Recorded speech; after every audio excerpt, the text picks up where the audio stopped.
Hello नमस्कार राम राम प्रणाम साथियों। राजस्थान पटवार भर्ती 2025 का विज्ञापन जारी हो चुका है। कितने पद है, फॉर्म कब से भरे जाएंगे, सारी जानकारी आपको पहले से पता है। लेकिन साथियों, फॉर्म भरने से पहले किन किन बातों का आपको ध्यान रखना है, ये बहुत जरूरी है, वरना बाद में सच में आपको रोना पड़ेगा। इस वीडियो में हम बात करेंगे कि क्या क्या प्रमाण पत्र आपको तैयार कर लेने हैं, क्योंकि नियमों में बड़ा बदलाव हुआ है। आपको पता है कि अब एग्जाम के अंदर बायोमेट्रिक वेरिफिकेशन होगा, साथ ही साथ फेस स्कैन भी होगा। तो आपको इन बिंदुओं का ध्यान रखना है जो मैं बताने जा रहा हूं। हर एक बिंदु पे बात करेंगे कि आधार कार्ड कितना पुराना होना चाहिए, वन टाइम रजिस्ट्रेशन कैसे करना है। अगर आपके वन टाइम रजिस्ट्रेशन में कोई गड़बड़ है तो उसे भी आप सुधार सकते हैं, लेकिन गलती नहीं करना है। अगर आपने फॉर्म गलत भर दिया, गलत सूचना दे दी, तो भैया एग्जाम से तो डीबार हो गए सही, साल 2 साल के लिए दूसरी भर्तियों से भी डीबार हो जाओगे, बाहर निकाल दिए जाओगे। इसलिए इस वीडियो को अच्छे से देख लेना। थोड़ा सा बड़ा हो सकता है लेकिन परीक्षा से बढ़कर कुछ नहीं है। चलिए साथियों, एक एक बिंदु पे मैं बात करूंगा पूरे के पूरे विज्ञापन के ऊपर। ये आपको पता है कि राजस्थान पटवार भर्ती का विज्ञापन है, ठीक है ना। जो पता है आपको पता है, पहले मैं वो भी बता देता हूं कि कुल 2020 पदों पर जो है पद जारी हुए हैं, जिनमें से नॉन टीएसपी के 1733 पद है और टीएसपी के 287 पद है, ठीक है ना। चलिए हम लोग मुख्य मुख्य बातें यहां पे करेंगे। देखिए, अधिसूचना के क्रम में यहां पे क्या बात कर रहे हैं कि समान पात्रता परीक्षा स्नातक स्तर में शामिल किया गया है। समान पात्रता परीक्षा का रिजल्ट भी आपको मिल गया था अभी 12 फरवरी 2025 को। समान पात्रता परीक्षा की योग्य घोषित हुए अभ्यर्थी जो पटवारी पदों के लिए योग्य रखते हैं वो ऑनलाइन आवेदन कर सकते हैं। यानी जिन्होंने अभी सीईटी पास किया है वो ही सिर्फ इसमें आवेदन कर सकते हैं, पहले वाला सीईटी मान्य नहीं है। आवेदन चयन के बाद जिस जिले, इसके अलावा आपको चयन के बाद जिस भी जिले में प्राथमिकता चाहिए, पोस्टिंग चाहिए, वो भी आपको यहाँ पे आवेदन के समय भरना है। अगर आप आवेदन के समय ये नहीं भरते हैं तो आपको फिर बाद में जो उनकी इच्छा होगी उस आपका चयन हो गया तो बाद में उनकी इच्छा होगी उसके अनुसार आपको जिला मिल जाएगा। यानी सिंपल सी बात है कि डार्क जोन आपको मिलेगा। इससे बढ़िया है कि आप पहले से ही भर दे कि आपको कौन सा जिला चाहिए, ठीक है ना। चलिए, आवेदन की प्रक्रिया में अगर मैं बात करूं साथियों, तो आप लोग आवेदन कहां से कर सकते हैं। देखिए, वीडियो थोड़ा बहुत बड़ा हो सकता है, मैं हर एक बिंदु स्पष्ट करूंगा। इसमें बहुत सारे ऐसे बिंदु है जिसके बारे में कोई नहीं बताएगा। इस एक वीडियो में सब कुछ क्लियर कर दूंगा, आपको पटवार एग्जाम तक कोई टेंशन नहीं रहेगी। अच्छे से देख लेना। ऑनलाइन आवेदन करने के लिए अभ्यर्थी को आपको कैसे करना है, सिंपल सी बात है। या तो आरएसएसबी की साइट पे एडवर्टाइजमेंट पे जाके अप्लाई नाउ पे क्लिक करो, या एसएसओ आईडी खोल के एसएसओ के अंदर सिटीजन ऐप में जाओ और वहां पे आप अप्लाई नाउ पे क्लिक कर सकते हैं। अब देखिए, सबसे पहले तो आपको क्या करना पड़ेगा, अगर आपने वन टाइम रजिस्ट्रेशन नहीं कर रखा, पहली बार कर्मचारी चयन बोर्ड या आरपीएससी का एग्जाम दे रहे हैं, तो आपको सबसे पहले तो वन टाइम रजिस्ट्रेशन करना पड़ेगा, ओटीआर करना पड़ेगा। ओटीआर के अंदर प्रत्येक डिटेल अच्छे से भरनी, ध्यान रखना, क्योंकि ओटीआर में कोई संशोधन नहीं होता है। लेकिन हाँ, इस बार आपको एक बार मौका मिलेगा, वो भी बताएंगे अपन आपको, ठीक है ना।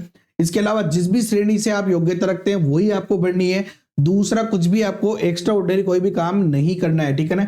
आवेदक को आवेदन पत्र में देखो, नवीन फोटो 1 माह से अधिक पुरानी नहीं होनी चाहिए।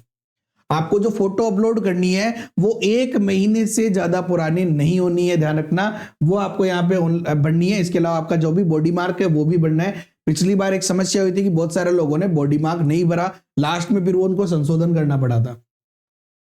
इसके अलावा आपको जो सत्यापन करना है वो सत्यापन कैसे करना है वन टाइम रजिस्ट्रेशन के अंदर, ठीक है ना, कि या तो आप आधार कार्ड की आधारित सत्यापन हो तो कोई टेंशन ही नहीं है। आधार कार्ड आपका बिल्कुल ध्यान रखना, पहले आधार कार्ड की डिटेल चेक कर लेना, बिल्कुल एक्यूरेट सही है तो उसके बाद आप वन टाइम रजिस्ट्रेशन करें। यदि अभ्यर्थी अपने आधार कार्ड का उपयोग करके वन टाइम रजिस्ट्रेशन करता है तो किसी और माध्यम से सत्यापन की आवश्यकता आपको बिल्कुल भी नहीं है। केवल आधार कार्ड बहुत है और एग्जाम में भी सिर्फ आधार कार्ड ले जाना, बस, कोई टेंशन नहीं है। लेकिन ध्यान रहे, आधार कार्ड में फोटो 3 साल से ज्यादा पुरानी नहीं हो, ये आप इंश्योर करें, क्योंकि आपके फेस से आपकी फोटो मिलनी चाहिए। साथ ही साथ आवेदन पत्र में 1 महीने से ज्यादा पुरानी नहीं होनी चाहिए। यदि one time registration Jan Aadhaar के माध्यम से जनरेट होता है तो उम्मीदवार को आवेदन पत्र में निम्नलिखित जानकारी का सत्यापन करना होगा। अगर आप आधार के अलावा करते जन आधार से तो क्या क्या, अभ्यर्थी स्वयं का आधार नंबर दर्ज करे और फिर डेटा में दर्ज की गई जानकारी यानी नाम, पिताजी का नाम और जन्म तिथि का सत्यापन किया जाएगा। इसके अलावा साथियों ध्यान रखना, एक एक बिंदु बहुत इंपॉर्टेंट है। वीडियो बड़ी हो सकती है लेकिन बहुत ज्यादा महत्वपूर्ण है, इसीलिए वीडियो बना रहा हूं मैं। यदि आधार कार्ड नहीं है तो अभ्यर्थी को आवेदन पत्र में से तो निर्धारित सहमति की घोषणा करनी होगी। घोषणा करने के बाद अभ्यर्थी निम्नलिखित 3 में से किसी एक विकल्प का चयन करके आप कर सकते हैं। पहला तो मूल प्रमाण पत्र विकल्प, अपने मूल प्रमाण पत्र का क्रमांक दर्ज करेगा, उसके पश्चात पेज बटन क्लिक करके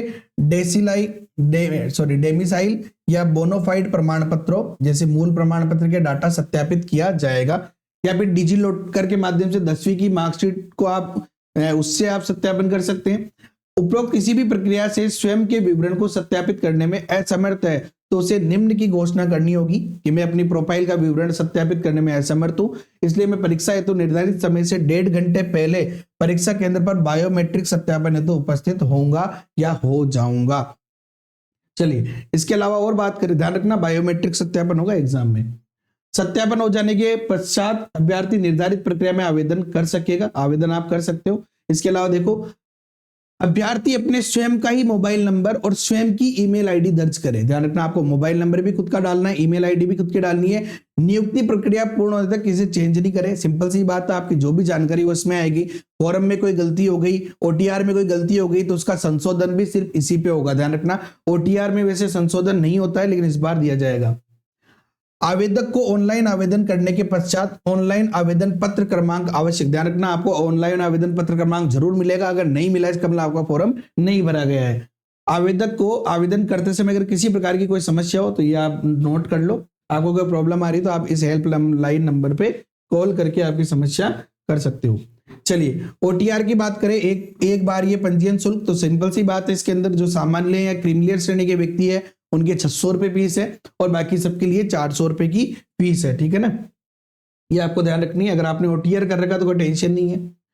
चलिए इसके अलावा साथियों, जो भी गैर अनुसूचित क्षेत्र में आते हैं, ठीक है ना, गैर अनुसूचित क्षेत्र की स्थिति में तो आपको गैर अनुसूचित क्षेत्र में ही करना है, ठीक है ना, ध्यान रखना। लेकिन जो अनुसूचित क्षेत्र में आते हैं वो दोनों श्रेणी के अंदर जो है आवेदन कर सकते हैं, ठीक है ना।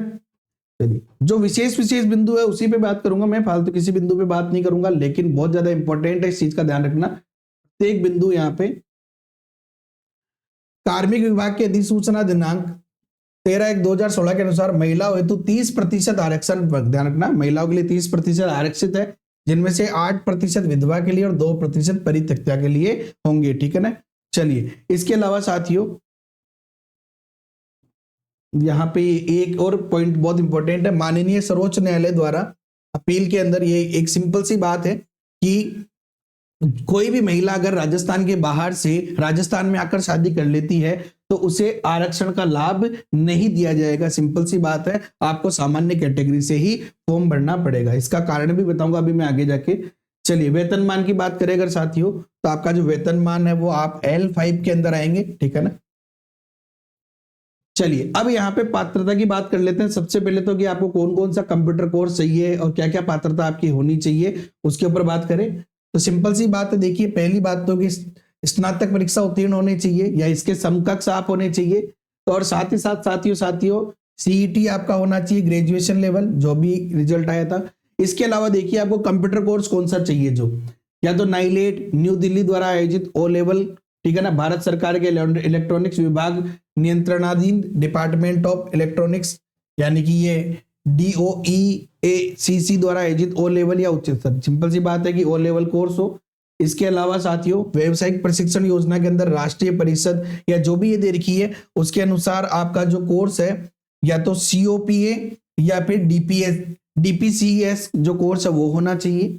ये भी नहीं है कोई बात नहीं, कंप्यूटर साइंस या कंप्यूटर एप्लीकेशन में डिप्लोमा या डिग्री होनी चाहिए। ये भी नहीं है कोई बात नहीं, पॉलिटिकल आप जैसे पॉलिटेक्निक संस्थान से कंप्यूटर साइंस या इंजीनियरिंग में 3 साल का आपके पास डिप्लोमा हो, ठीक है ना। ये भी नहीं है कोई बात नहीं। इसके अलावा इंजीनियरिंग या तकनीकी किसी भी ब्रांच में डिग्री आपकी प्राप्त हो, नहीं है तो साथियों RSCAT का कोर्स आपने कर ही रखा होगा, तो RSCAT का कोर्स आपके पास होना चाहिए, ठीक है ना। कंप्यूटर साइंस कंप्यूटर एप्लीकेशन का उच्च माध्यमिक प्रमाण पत्र भी हो तो भी चलेगा। चलिए इसके अलावा साथियों यहाँ पे देवनागरी लिपि के अंदर आपको सामान्य जो जानकारी है वो होनी चाहिए। चलिए आगे बात करते हैं अपन। देखिए मैं प्रत्येक बिंदु के अच्छे से समझा रहा हूं, जो इंपॉर्टेंट बिंदु है इसलिए आप अच्छे समझ लेना। इस भर्ती हेतु निर्धारित शैक्षणिक योग्यता, ये बहुत इंपॉर्टेंट है भैया, बहुत ज्यादा इंपॉर्टेंट बिंदु है। अंतिम वर्ष में सम्मिलित होने वाले या सम्मिलित हो रहे अभ्यर्थी आवेदन कर सकेंगे, परंतु निर्धारित शैक्षणिक योग्यता इस भर्ती की परीक्षा तिथि से पूर्व अर्जित करनी अनिवार्य है। ध्यान रखना, यह भी बहुत ज्यादा इंपॉर्टेंट है। ऑनलाइन आवेदन की शैक्षणिक योग्यता के सेक्शन में शैक्षणिक योग्यता स्नातक कंप्यूटर योग्यता पर दस्तावेज अपलोड किए जाने आवश्यक है। ध्यान रखना, आपको दस्तावेज भी अपलोड करने। यदि आप द्वारा वांछित शैक्षणिक योग्यता प्राप्त की जा चुकी है तो अंतिम वर्ष की अंक तालिका या डिग्री या डिप्लोमा या प्रमाण पत्र अपलोड किया जाना है। अगर आपने कर लिया है, रिजल्ट आ गया है, प्रमाण पत्र आपको अपलोड करना है। यदि आप अंतिम वर्ष में प्रविष्ट हो तो पिछले वर्ष की अंक तालिका अपलोड करनी है, यानी कि फर्स्ट ईयर की जो भी आपका जो इसके जस्ट पहले का ईयर है वो अंक तालिका आपको अपलोड करनी है। यदि संबंधित पाठ्यक्रम में आपने प्रवेश ले लिया है तो प्रवेश फीस की जो रसीद, यदि आप रसीद है वो आपको दर्ज करनी है, रसीद संख्या। ध्यान रखना, यदि अभी प्रवेश भी नहीं लिया है तो इस आशय का नोटरी से सत्यापन पत्र अपलोड किया जाना आवश्यक है।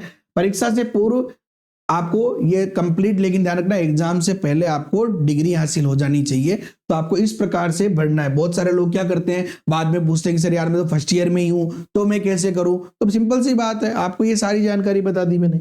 चलिए आगे बात करते हैं जो बहुत ज्यादा इंपॉर्टेंट है। इसके अलावा भूतपूर्व सैनिकों के लिए है ही है कि 15 वर्ष की सैन्य सेवा के उपरांत स्नातक के समतुल्य जारी प्रमाण पत्र होना चाहिए और उनको रोल नंबर में नॉट एप्लीकेबल भरना है, ठीक है ना। अगर कोई भूतपूर्व सैनिक आपका साथी हो तो उनको बता देना। इसके अलावा स्वास्थ्य चरित्र, ये तो सबको पता ही है आपको, राष्ट्रीयता, भारत जो भी है। आयु सीमा की अगर हम बात करें साथियों,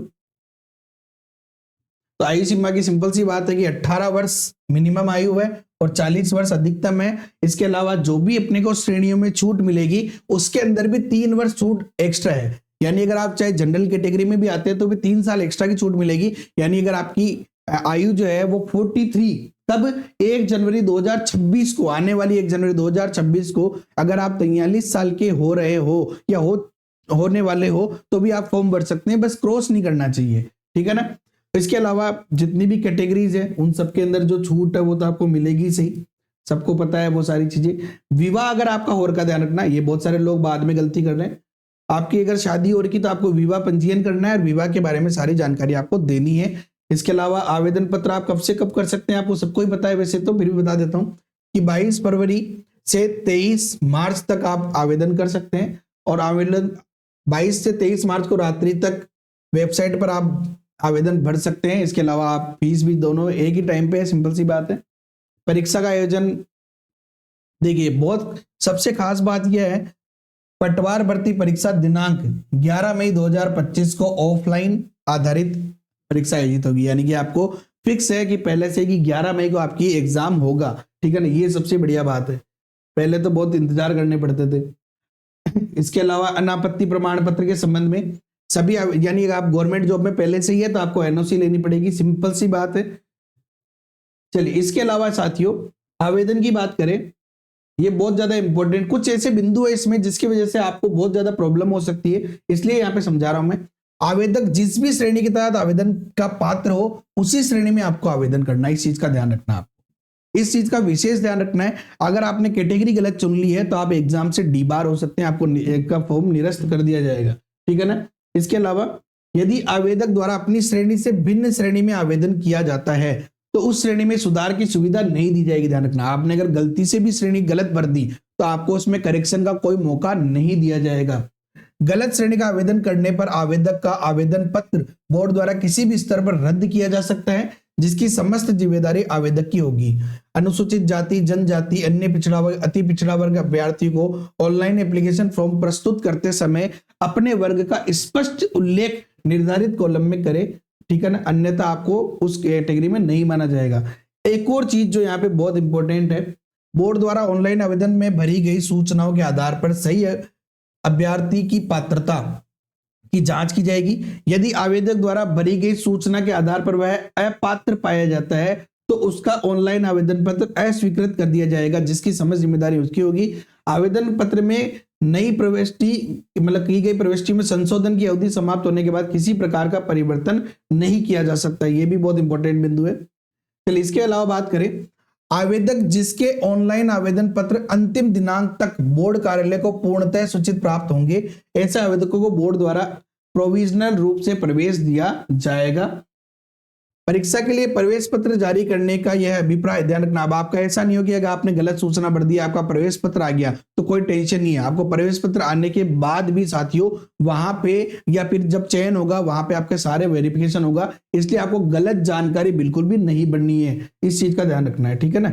चलिए अब बात करते हैं फोटो के बारे में। भैया फोटो के बारे में बहुत ज्यादा इंपॉर्टेंट बात है। पहली बात तो ये कि आपके आधार कार्ड में 3 साल से ज्यादा पुरानी फोटो नहीं होनी चाहिए, अगर है तो उसे चेंज कर लो। उसके अलावा आवेदक को नवीनतम रंगीन फोटो जो कि अधिकतम 1 माह पुरानी हो अपलोड करनी है। आपको जो फोटो फॉर्म के अंदर अपलोड करनी है वो 1 महीने से ज्यादा पुरानी नहीं होनी चाहिए। उसका जो बैकग्राउंड है वो सफेद या हल्के रंग का होना चाहिए। फोटो का चेहरा 50% कम से कम चेहरा दिखे, ठीक है ना। और किसी भी छाया वाया ये नहीं पड़नी चाहिए आपकी, सिंपल सी बात है, अच्छे से दिखना चाहिए। यदि आप चश्मा पहनते हैं तो फोटो खिंचवाते समय चश्मे पे फोकस, जैसे ऐसे देखो अभी मेरे फोकस पड़ रहा है चश्मे पे, ये नहीं होना चाहिए, ऐसे होना चाहिए। या फिर आप चश्मा हटा के फोटो खिंचा लो, कोई प्रॉब्लम नहीं है। एग्जाम में जब फेस स्कैन होगा तो आप चश्मा हटा के करवा लेना, कोई टेंशन वाली बात नहीं। काला या धूप का चश्मा आपको नहीं पहनना है, ठीक है ना। चश्मे के बारे में फोटो, बाकी ये तो सिंपल सी बात है। इसके अलावा देखो एक और चीज है, परीक्षा के समय प्रवेश पत्र या उपस्थिति पत्र पर लगी फोटो आवेदक से मेल खानी चाहिए, सबसे मेन बात यह है, ध्यान रखना। चलिए इसके अलावा हस्ताक्षर के बारे में एक सिंपल सी बात है भैया कि आपका हस्ताक्षर जो है वो मेल खाना चाहिए। जो भी हस्ताक्षर आप अभी करेंगे वही आपको एग्जाम में करना है, बस सिंपल सी बात, और कुछ भी टेंशन लेने की यहाँ पे जरूरत आपको नहीं है, ठीक है ना। चलिए आगे बात करते हैं, ऑनलाइन आवेदन में आप संशोधन कैसे कर सकते हैं। जो ये बहुत मुख्य पॉइंट है, क्योंकि बहुत सारे लोग जैसे जिन्होंने पहले ओटीआर कर रखा है उनका ओटीआर गलत है, तो यहाँ पे आप कैसे संशोधन कर सकते हैं। तो बोर्ड द्वारा ऑनलाइन आवेदन में संशोधन हेतु कोई ऑफलाइन प्रार्थना पत्र स्वीकार नहीं किया जाएगा। सिंपल सी बात है कि जब आप फॉर्म भरेंगे तो फॉर्म के साथ ही एडिट का जो ऑप्शन है वो चालू हो जाएगा। अगर आज आपने गलत भरा तो कल आप एडिट कर सकते हैं, फीस लगेगी एक्स्ट्रा से, ठीक है ना। बोर्ड द्वारा 14/7/2023 द्वारा यदि किसी अभ्यर्थी को अपने ओटीआर में स्वयं के नाम, पिता के नाम, जन्म तिथि, लिंग में परिवर्तन करना है तो उसे सर्वप्रथम अपने आधार या जन आधार में परिवर्तन करवाना होगा। ध्यान रखना, आपका आधार और जन आधार जो है वो बिल्कुल सही होना चाहिए और उसी के आधार पर डाटा फेच होगा। ओटीआर स्क्रीन पर फेच का बटन दबाना होगा जिससे आधार या जन आधार में दर्ज नवीन डाटा उसके ओटीआर में स्वतः ही आ जाएगा। अभ्यर्थी को अपनी ओटीआर में आरक्षण श्रेणी, दिव्यांग श्रेणी, मूल निवास में मानसिक संशोधन करने की अनुमति दी गई है। यदि अभ्यर्थी संशोधन करने के उपरांत ही ऑनलाइन आवेदन भरे, क्योंकि अगर आप ओटीआर गलत है तो आपका आवेदन भी गलत हो जाएगा, तो 2 जगह मिस्टेक हो जाएगी। यदि अभ्यर्थी भर्ती का ऑनलाइन आवेदन सबमिट कर चुका है तो ऐसी स्थिति में ऑनलाइन आवेदन में संशोधन करने की अवधि के दौरान भी उसे स्वयं का नाम, पिता के नाम, जन्म, लिंग में परिवर्तन करने की अनुमति नहीं होगी। अगर आपने ओटीआर के माध्यम से फॉर्म भर दिया तो फिर आप चेंज नहीं कर पाएंगे। अभ्यर्थी को यदि आरक्षण में संशोधन करना है तो उसे पहले ओटीआर पेज पे आरक्षण का जो ओटीआर में आता है अपडेट का बटन, उसको दबा के आप फेच करके और वहां पे संशोधन कर सकते हैं। परिवर्तन, ध्यान रखना, आप ओटीआर करने के बाद कोई भी परिवर्तन नहीं कर पाएंगे, लेकिन हाँ अभी आप एक बार ओटीआर में संशोधन कर सकते हैं, इस चीज का ध्यान रखना। अगर आपका पहले से ओटीआर गलत हो तो यदि कोई अभ्यर्थी अपनी ऑनलाइन आवेदन में संशोधन करना चाहता है तो ऑनलाइन आवेदन के भरे जाने की अवधि के दौरान अपने ऑनलाइन आवेदन में संशोधन कर सकते हो, यानी अभी भी आप कर सकते हो। जैसे कल फॉर्म चालू होंगे, परसों भी कर सकते हो, कोई प्रॉब्लम नहीं है। आपको 300 रुपए देने होंगे, पहली बात तो ऑनलाइन आवेदन में संशोधन कर सकते हैं। ऑनलाइन आवेदन में उक्त सूचना में परिवर्तन नहीं कर पाओगे। ध्यान रखना, कौन कौन सी चीजों में, जो ओटीआर के समय दर्ज करती, नाम, पिता का नाम, जन्म तिथि, लिंग इत्यादि के अलावा शेष प्रविष्टि में संशोधन आप कर सकते हैं। शैक्षणिक योग्यता में प्रथम आवेदन में अंकित योग्यता को प्रतिस्थापित कर नवीन शैक्षणिक योग्यता अंकित करने पर अभ्यर्थी की शैक्षणिक योग्यता पात्रता पर संदेह होने पर बोर्ड संबंधित विभाग द्वारा मूल आवेदन एवं संशोधित आवेदन में अंकित प्रविष्टियों के आधार पर जांच की जा सकती है। यानी आपको अगर आप फॉर्म में संशोधन करते हो तो आपको दोनों फॉर्म संभाल के रखने पड़ेंगे, क्योंकि जब आपका सिलेक्शन होगा तो वो देखेंगे कि ऐसा तो नहीं कि बाद में इसने जानबूझकर डाटा चेंज किया, तो आपका डाटा मिलान किया जाएगा। वन टाइम रजिस्ट्रेशन में शैक्षणिक योग्यता में केवल मात्र एक बार ये संशोधन की अनुमति दी गई है। ध्यान रखना, फर्स्ट ग्रेड जब फॉर्म भरे गए थे ओटीआर में संशोधन नहीं हुआ, सेकंड ग्रेड में नहीं हुआ, लेकिन अभी वापस ओटीआर में संशोधन का मौका दिया जा रहा है। तो ध्यान रखना भैया, गलत सूचना बिल्कुल भी मत करना। हाथ जोड़ता हूं, सबको ये वीडियो पहुंचा दो। हो सकता है थोड़ा बोरिंग हो, लेकिन बहुत ज्यादा इंपॉर्टेंट वीडियो है, क्योंकि ओटीआर में संशोधन का मौका हमेशा नहीं मिलता है। सर्वप्रथम अभ्यर्थी अपनी ओटीआर में शैक्षणिक योग्यता में वांछित संशोधन कर लेवे। संशोधन करने के उपरांत ही ऑनलाइन आवेदन भरे। यदि भर्ती का ऑनलाइन आवेदन सबमिट कर चुका है तो पहले ओटीआर में संशोधन करना है आपको। संशोधन करने हेतु पहले ओटीआर पेज पर स्वयं की शैक्षणिक योग्यता में संशोधन करना होगा और उसके बाद आप फॉर्म में संशोधन कर पाएंगे। लेकिन मैं तो कह रहा हूं गलती क्यों भरो आप, आपका अगर ओटीआर गलत है तो उसे सही कर लो, और सही है तो उसे आराम से भरो। यदि किसी अभ्यर्थी की ऑनलाइन आवेदन पत्र में त्रुटि रह जाती है फिर भी, तो किसी कारणवश आवेदन के दौरान संशोधन नहीं कर पाता, तो एग्जाम से 1 महीने पूर्व यानी 7 दिवस के लिए ऑनलाइन आवेदन में संशोधन स्टार्ट होगा। लेकिन खास बात यह है कि वन टाइम रजिस्ट्रेशन में आप संशोधन नहीं कर सकते, यानी कि आपका नाम, पिता का नाम, जन्म तिथि, लिंग, इन चीजों में आप संशोधन नहीं कर पाएंगे। इस चीज का विशेष ध्यान रखना, ठीक है ना। चलिए आगे बात करें। ऑनलाइन आवेदन प्रत्यारित करने की प्रक्रिया सिंपल सी बात है कि एसएसओ पोर्टल पे जाके, अब एक और चीज, ये क्यों, ये बिंदु बहुत ज्यादा इंपॉर्टेंट है। मान लो कि ऐसा हुआ कि आपने फॉर्म भर दिया कि यार मैंने जो है वो आरएससीआईटी कोर्स के लिए आवेदन कर रखा है, ठीक है ना, भर दिया या आवेदन करेंगे, या फिर आपने सोचा कि यार मैं अगले साल फर्स्ट ईयर में आऊंगा, फॉर्म तो भर देता हूं। कहने का मतलब क्या है, अगर आपके पास शैक्षणिक योग्यता है ही नहीं, हाँ आप अगर प्रवेशित है किसी अपेयरिंग में है तो कोई प्रॉब्लम नहीं है, लेकिन अपेयरिंग में भी नहीं है, आपने तो बस हंसी मजाक में ही फॉर्म भर दिया भैया, अगर इस चीज का ध्यान रखना कि आप अगर आप मतलब कि आप अगर योग्यता नहीं रखते तो आपको फॉर्म भर दिया है तो विड्रॉल कर लेना है। अगर विड्रॉल नहीं करते हो तो आपके खिलाफ जांच होगी और आपको एग्जाम से डीबार किया जा सकता है। इस एग्जाम के पटवार भर्ती के अगले एग्जाम से भी डीबार कर सकते हैं। इस चीज का ध्यान रखना आप लोग, विशेष बिंदु है ये जो मैं कह रहा था। चलिए इसके अलावा साथियों जाति प्रमाण पत्र के बारे में भी बात कर लेते हैं। चाहे आप अगर आप SC ST के अंदर आते हैं तब तो कोई प्रॉब्लम नहीं है, लाइफ टाइम वैलिड होता है। OBC या फिर EWS MBC जिसमें भी आते हैं तो देखिए जो जाति प्रमाण पत्र उसके लिए विशेष है। सामाजिक न्याय एवं अधिकारिता विभाग के जाति प्रमाण पत्र दिशा निर्देश के अनुसार अनुसूचित जाति, ये तो हो गया, क्रीमिलियर में नहीं होने के संबंध में प्रमाण पत्र 1 वर्ष के लिए मान्य होगा। ध्यान रखना कि आप क्रीमिलियर में नहीं है और उसके आधार पे आपको प्रमाण पत्र जारी किया जाता है। अगर प्रार्थी आगामी वर्ष में भी क्रीमिलियर में नहीं है तो ऐसी स्थिति में उससे सत्यापित शपथ पत्र लेकर पूर्व में जारी प्रमाण पत्र को ही मान्य कर लिया जावे अधिकतम 3 वर्ष तक। यानी कि आपको क्या करना पड़ेगा कि आप केवल क्रीमिलियर में नहीं है उसका सर्टिफिकेट लेना पड़ेगा, यानी स्टाम्प पे या जो भी आप लेते हैं, बस उसके अलावा आपको जाति प्रमाण पत्र वापस बनाने की जरूरत नहीं है, वो 3 साल तक वैलिड रहेगा। सबसे बढ़िया है कि आपके पास अभी का जाति प्रमाण पत्र हो इन्हीं दिनों का, तो उस जाति प्रमाण पत्र को आप लगा दो और सिलेक्शन हो जाएगा। उसके बाद जो वो बोलेंगे कर लेना, कोई प्रॉब्लम नहीं। लेकिन अगर पुराना है तो आप पुराना लगा दो या फिर नए के लिए अप्लाई कर दो, 10-1 दिन में बन जाता है तो कोई टेंशन नहीं, आप लगा देना। लेकिन बाई चांस एग्जाम के मतलब फॉर्म के 2-3 दिन पहले भी नहीं बनता तो आप फिर पुराने से फॉर्म भर देना, एफिडेविट बाद में आपका लग जाएगा। लेकिन आप होने चाहिए, ठीक है ना। अन्य पिछड़ा वर्ग के लिए भी सेम है, अति पिछड़ा वर्ग के अनुसार ही। चलिए इसके अलावा साथियों यहाँ पे बात करें पर देखिए बहुत ज्यादा इंपॉर्टेंट जो है उन बिंदुओं पे हम बात कर रहे हैं। परीक्षा की स्कीम की अगर हम बात करें साथियों तो 3 घंटे का पेपर होगा, ये भी बहुत ज्यादा इंपॉर्टेंट है यहाँ पे, इस चीज को समझना, ठीक है ना। कि ये तो सब आपको सारी चीजें पता है कि 300-150 क्वेश्चन का पेपर होगा जहां पे 300 नंबर होंगे, 45 क्वेश्चन मैथ्स रीजनिंग के होंगे जहां 90 नंबर के होंगे।